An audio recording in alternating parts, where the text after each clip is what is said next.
이 시간 정탐을 통해 얻은 것이라는 제목으로 함께 말씀을 나누려고 합니다. 오늘 읽은 말씀 여러분들이 잘 아는 말씀이시죠? 여호수아서에서 가장 드라마틱한 전쟁의 사건이 시작되는 그러한 부분입니다. 여리고성 전쟁이죠. 물론 여리고성 전쟁 자체는 조금 후에, 요단강 건넌 후에 나오겠지만 그 전에 앞서서 이스라엘 백성들은 여호수아의 명령에 따라서 이 여리고성을 정탐하게 됩니다. 그리고 그 정탐에 대하여서 그 이야기에 세세하게 기록한 성경이 여호수아 2장 말씀이죠. 이스라엘 백성들에게 이 정탐이 얼마나 중요했을지 여러분 상상해 나가십니까? 왜냐하면 이 정탐 한번 잘못해서 이스라엘 백성들이 40년이나 되는 긴 시간 동안 광야에서 계속 맴돌지 않았습니까? 하나님께서 원하셨던 것을 가지고 오지 않았던 이스라엘 백성들의 정탐꾼들은 그들이 원하고 그들이 말하고자 하는 말만 늘어놓다가 결국엔 그러한 심한 어려운 고난 가운데 그들의 시간을 보내게 되었죠.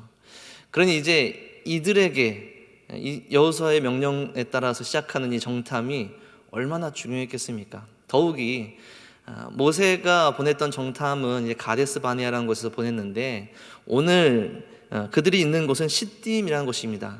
요단강을 중심에 두고 그 건너편에 지근거리에 가까운 곳에 이 여리고성이 있었죠. 이 시딤이라는 곳과 이 여리고성을 직선거리로 이렇게 연결해 보면 18km 정도밖에 안 나온다고 합니다. 그러면 얼마나 가까운지 여러분들 상상이 되시죠? 그렇게 코앞에 이제 저 눈앞에 보이는 요단강만 건너서 잘 보이진 않지만 아주 희미하게 점처럼 보이는 저 끝까지 가면 여리고성이 있을 텐데 이제 그 중요한 순간에 이스라엘 백성들은 다시 한번 정탐을 보내게 되는 겁니다. 과연 이 정탐꾼들은 하나님께서 정말 원하시는 것을 가지고 돌아올 수 있을까요? 물론 우리가 아는 대로 여리고성 전쟁이 어떻게 끝나는지 잘 알기에 그들은 이 정탐에 성공했을 겁니다. 과연 무엇을 가지고 우리가 이 정탐이 성공했다라고 얘기할 수 있을까요? 오늘 그 이야기를 우리가 오늘 말씀을 통해서 함께 묵상해 보고자 합니다. 이스라엘 백성들, 특히 이 두 정탐꾼이 얼마나 신중하게 이 여리고성을 정탐 계획을 했겠습니까? 물론 제가 방금 말씀드린 대로 이스라엘 백성 전체에게도 지금 굉장히 중요한 순간이기도 하고 이 두 정탐꾼에게도 굉장히 중요한 순간이기도 합니다. 왜냐하면 정탐을 하다가 잘못 들키면 그들의 생명이 빼앗길 수도 있는 상황 아니겠습니까? 그러니 이들이 얼마나 신중하게 또 아주 은밀하게 그들의 힘과 그들의 생명을 다해서 이 정탐을 준비하고 또 실행했을까요? 그들이 얼마나 신중하게 여리고성을 침투했는지는 그들이 들어간 곳을 보면 알 수 있습니다. 그들이 어디에 들어갔냐면 오늘 이야기에 등장하는 라합이라는 이 창기였죠. 성경에 이제 기생이라고 나와 있지만 창기입니다. 이 라합이라는 창기의 집에 들어갔습니다. 성경의 2장의 중간쯤 보면 이 라합이라는 여인의 집이 어디 있는지 나오는데 성벽 위에 있다고 합니다. 여리고성은 천혜의 요새라고도 굉장히 유명한 성인데요.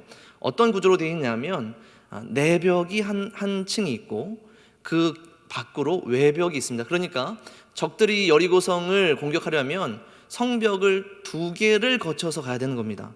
그리고 이 성 자체가 높은 흙으로 된 옹벽 위에 세워졌기 때문에 그 흙 옹벽의 높이를 이겨내고 외벽을 뚫고 내벽을 뚫어야 여리고성을 정복할 수 있는 것이죠.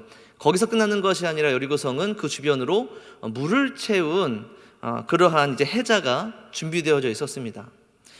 그러한 구조에서 그들이 라합의 집에 들어간 이유는 그렇습니다. 가장 바깥쪽에 있는 성벽에 붙어져서 가장 어둡고 위험하고 물론 이제 쉽진 않겠지만 여리고성이 뚫리게 되면 가장 처음 피해를 보게 되는 가장 못 사는 사람들이 사는 그 벽의 가장 바깥쪽에 살던 라합의 집, 그리고 그 가장 못 사는 사람들 중에서도 가장 천대받고 사람들이 은밀하게 밤중에만 가는 그 매음굴, 집창촌이라고 할 수 있겠죠.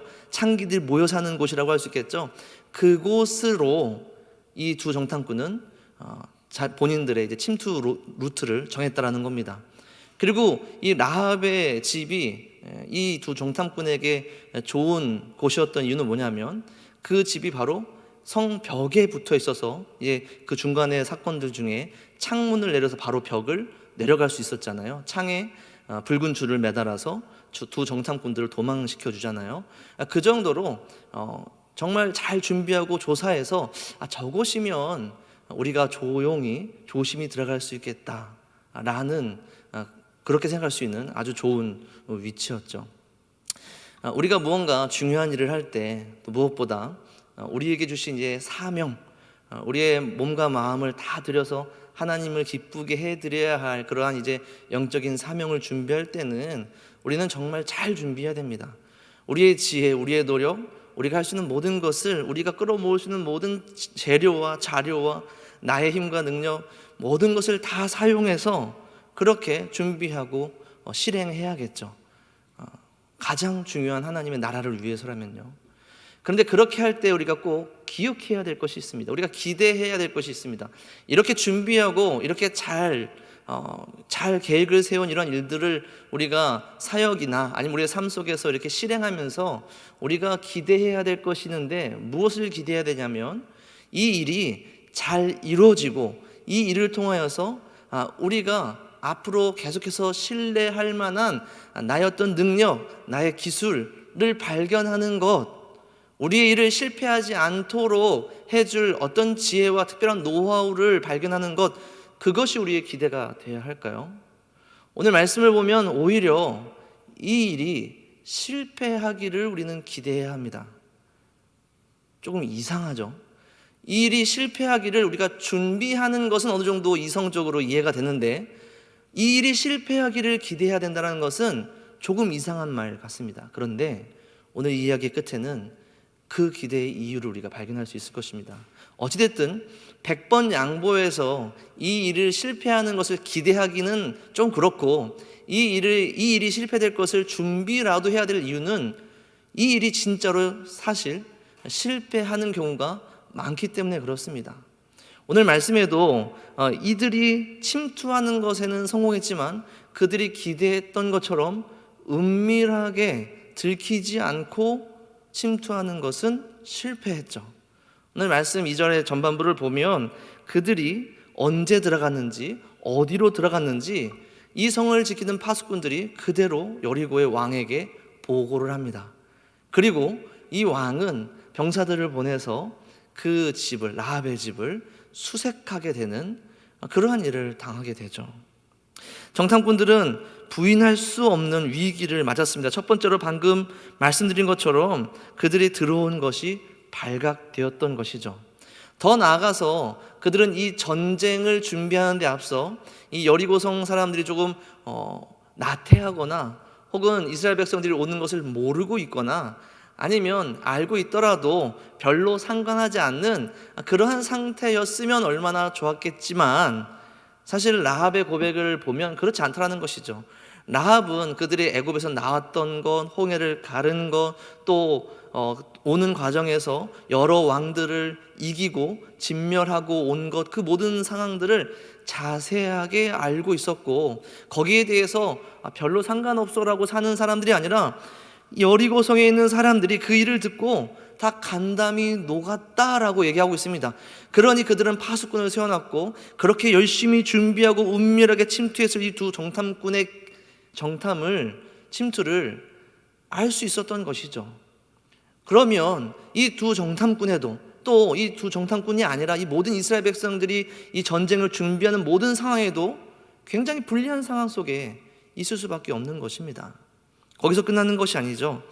이스라엘 그들을, 두 정탐꾼을 찾으러 온 그 병사들을 이제 라합이 잘 말로 구슬려서 따돌렸습니다. 저기 요단강 끝으로 이제 찾게 내보냈죠. 근데 문제는 말씀의 표현을 보니까 그들이 따라잡으러 나갔는데 그 후에 성문을 곧 굳게 닫았다라고 얘기합니다. 얼마나 철두철미하게 여리고성이 이 두 정탐꾼을 찾기 위해 밖으로도 찾고, 또 혹시 안에 남아있으면 도망가지 못하게 성문도 굳게 잠근 정말 절망적인 상황이죠. 근데 더 절망적인 건 어떤 상황인지 아십니까? 이 두 정탐꾼이 기댈 사람이 라합 한 명이었다라는 것이죠. 그들을 숨겨준 것도 또 그 라합의 말을 믿고 이제 그 창 밖으로 나가서 사흘 동안 3일 동안 산속에 숨어 있어야 되는데, 그동안에 이 두 정탐꾼은 자신들의 생명을 누구에게 맡겼냐면 이 라합이라는 여자에게 맡겼다는 겁니다. 생전 처음 만난 이 여인. 물론 그 앞에서 라합이 이스라엘 백성과 그들의 하나님을 찬양하고 그 어떤 이제 생명을 살려달라는, 자신을 보호해달라는 그런 이야기를 했지만, 사실 그 이후에 그 여인의 마음이 변하지 않을 줄 어떻게 알겠습니까? 또 처음부터 거짓말일 줄도 어떻게 알겠어요? 그리고 충분히 그 여인의 신분을 보았을 때, 그 여인의 삶의 형편을 보았을 때, 그 여인이 살았던 그 삶의 배경을 보았을 때, 이런 여자에게 생명을 맡겨놓고 3일이나 숨어 있는다는 것 자체가 이 두 정탐꾼에게 굉장히 큰 위기, 절망의 상황이었다라는 것입니다. 그들은 아무것도 할 수 없고 그저 이 여인의 말을 믿고 또 이 여인의 말에 따라 숨어 있을 수밖에 없는 그런 상황들이었다라는 것이죠. 아까 이러한 실패를 우리가 기대해야 된다라고 했던 이유가 무엇일까요? 오늘 이 정탐꾼들은, 두 정탐꾼들은 그렇게 철저하게 준비하고 그 어려운 여리고성 침투를 성공했는데도 불구하고 완전한 실패를 대면하고 있습니다. 완전한 패배와 완전한 절망을 맞닥뜨리고 있죠. 그런데 그러한 상황을 우리가 기대해야 하는 이유는 무엇입니까? 그러한 상황에서야, 그러한 상황에 놓여야서야 비로소 하나님께서 일하시는 것이 보이기 시작한다는 것입니다. 하나님께서 그들에게 어떠한 놀라운 기적과 은혜로 그들을 보살폈는지를 볼 수 있다는 것이죠. 가장 먼저 무엇을 볼 수 있습니까? 라합이라는 여인을 하나님께서 예비하셨다는 것입니다. 물론 어떤 사람을 만나고 그 사람이 정말로 어떤 배경이 있는지, 어떤 삶을 살았는지 정도는 알아볼 수 있지만, 그 마음의 중심에 하나님을 향한 고백이 있는지, 하나님을 향한 진실한 고백이 있는지를 누가 알아볼 수 있겠습니까? 오늘 이 사건 가운데에서 그들이 유일하게 기댔던, 그들이 유일하게 신뢰할 수밖에 없고 생명을 맡길 수밖에 없었던 이 라합이라는 여인을 하나님께서 예비하셨다라는 것이죠. 라합이 무엇이라고 고백합니까? 11절에 보면 라합이 두 정탐꾼들에게 이렇게 고백합니다. 우리가 듣자. 이스라엘 백성들의 이 출애굽 여정을 들었다는 겁니다. 곧 마음이 녹았고 너희로 말미암아 사람이 정신을 잃었나니 너희의 하나님 여호와는 위로는 하늘에서도 아래로는 땅에서도 하나님이시니라. 라합의 이 고백은 참 큰 의미가 있는 것입니다. 이게 무슨 의미냐면 하나님만이 참 신이시고 하나님만이 진짜 신이시다라는 것을 고백하는 그러한 말씀입니다. 이 말씀 그대로 나중에 솔로몬이 하나님께 성전을 봉헌하며 기도를 하는데요, 위로도 아래로도 참 하나님은 여호와밖에 없다. 우리가 살면서 여러 신을 만나고 여러 신을 섬기고 이 가나안 땅에 무수히 많은 신들이 있는데, 그러한 신들과 비교할 수 없을 만큼 이 땅에서도 그렇고 저 하늘에서도, 신들이 모이는 그 하늘에서도 그 모든 신들 중에 최고의 신은 여호와 하나님밖에 없다 라는 고백을 지금 라합은 하고 있는 겁니다. 이것은 수많은 신들을 인정하는 그런 고백이 아니고 말 그대로 이렇게 이해하는 것이 아니라, 그러한 신들 중에 그 신들을 다 무시할 수 있는, 그 신들과 비교할 수 없는 유일한 신은 오직 한 분 여호와뿐이시다라는 하나님을 향한 올바른 고백을 하고 있다는 것이죠. 이러한 고백에, 이러한 진실된 마음에 하나님을 알아볼 수 있는 이 라합을 하나님께서는 예비하셨다라는 것입니다. 우리는 모든 상황을 고려해서 계획할 수 있습니다. 두 정탐꾼들도 모든 지혜와 그들의 능력으로 이 모든 것들을 계획했겠죠. 그러나 라합이라는 사람의 마음을, 그 마음의 중심에 좌정하여 계신 하나님을 그들이 준비할 수는 없는 것이었다라는 것입니다. 그러한 고백을 들은 이 정탐꾼들이 그 이후에 이 모든 일이 끝난 이후에 여호수아에게 뭐라고 고백하고 있습니까? 여호와께서 그 온 땅을 우리 손에 주셨습니다. 사실 여호수아 2장 1절에 보면 이제 여호수아가 이 두 정탐꾼들에게 여리고성을 엿보게 하려고 보냅니다. 즉 그 땅이 어떤지, 어디로 들어갈지, 또 그 사람들의 상태가 어떤지, 뭐 이런 것들, 전쟁에 필요한 정보들을 알기 위해서겠죠. 그런데 오늘 우리가 아는 이 두 정탐꾼의 일 중에 그러한 것들을 조사한, 그런 것들을 이야기한, 그런 것들을 알게 된 일이 있었습니까? 없죠. 이 두 정탐꾼은 그저 이 라합이라는 여인을 만나고 그 여인을 통해서 그들이 어떻게 구원받았는지를 이야기하고 그 여인의 입에서 어떤 고백이 나왔는지를 기억하며 확신할 수 있었던 것입니다. 여호와께서 그 성과 모든 고민을 우리에게 넘겨주셨구나. 여러분, 이게 정탐의 궁극적인 성공이라는 사실을 여러분 기억하시기 바랍니다. 이렇게 고백할 수 있었지 않겠습니까? 여호수아님, 여리고성은 우리가 이미 올 것을 다 알고 있었습니다. 우리가 들어가 보니까 우리가 들어올 것도 알고 있었고 철두철미하게 감시하고 있었고 그들의 병서로 즉시 우리를 추적할 만큼 빠른 대처와 굉장히 민감한 경계태세에 있습니다. 우리도 겨우 살아났습니다. 우리가 저것을 칠 계획을 우리가 조금 더 고려해 봐야 되지 않겠습니까?